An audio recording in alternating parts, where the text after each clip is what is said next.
Are North Sulawesi people reluctant to fly?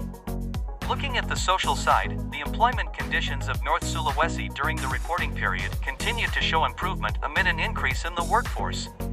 This is reflected in the decrease in the open unemployment rate from 7.28% in February 2021 to 6.51% in February 2022. Welfare conditions in North Sulawesi have also recorded improvements, reflected in a declining poverty rate.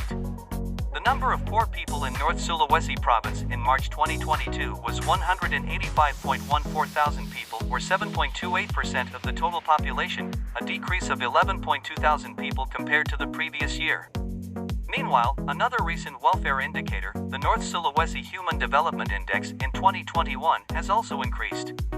Nationally, North Sulawesi's Human Development Index is above the national level and is ranked 7th out of 33 other provinces in Indonesia.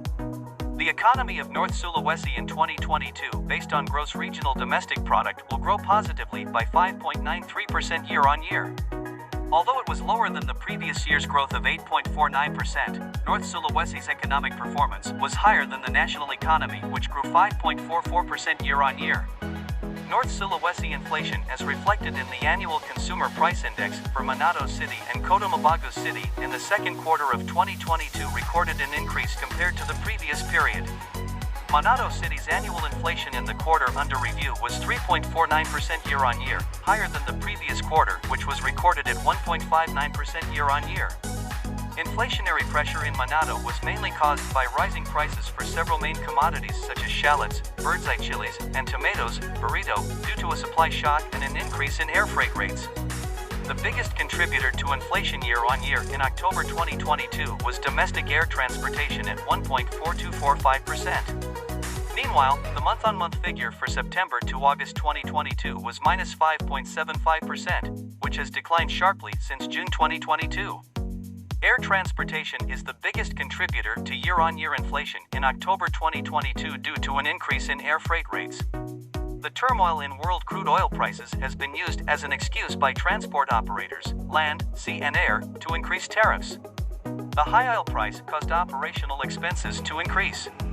The Directorate General of Civil Aviation agreed on a fuel surcharge for Indonesian National Air Carrier Association, (INACA), on domestic route flights if the price of aviation fuel, after, is above $100 per barrel for 3 consecutive months. Aircraft have characteristics such as being able to reach their destination in a short time, using high technology, and not knowing the boundaries of a country. The existence of Law No. 5 of 1999 and deregulation in the form of a decree of the Minister of Transportation No. 81 of 2004 concerning the establishment of aviation companies in Indonesia has opened opportunities for entrepreneurs to enter the air transport business. Airlines compete in capturing market share through a low-fare strategy so that the public or service users will tend to use air transportation services more frequently and trigger stable prices of raw materials and imported goods. If the increase in air transport ticket fares continues, it will result in an increase in the inflation rate at a certain level. Some of the factors that trigger the acceleration of the inflation rate include the factor of production costs, cost-push inflation, namely the increase in the price of raw materials, auxiliary materials, and the increase in the price of imported goods used in the production process. So, are North Sulawesi people reluctant to fly? The answer is yes. Most people choose not to use air transportation due to rising ticket prices that they cannot reach as usual. This has an impact on the inflation rate where the prices of goods and imports also increase.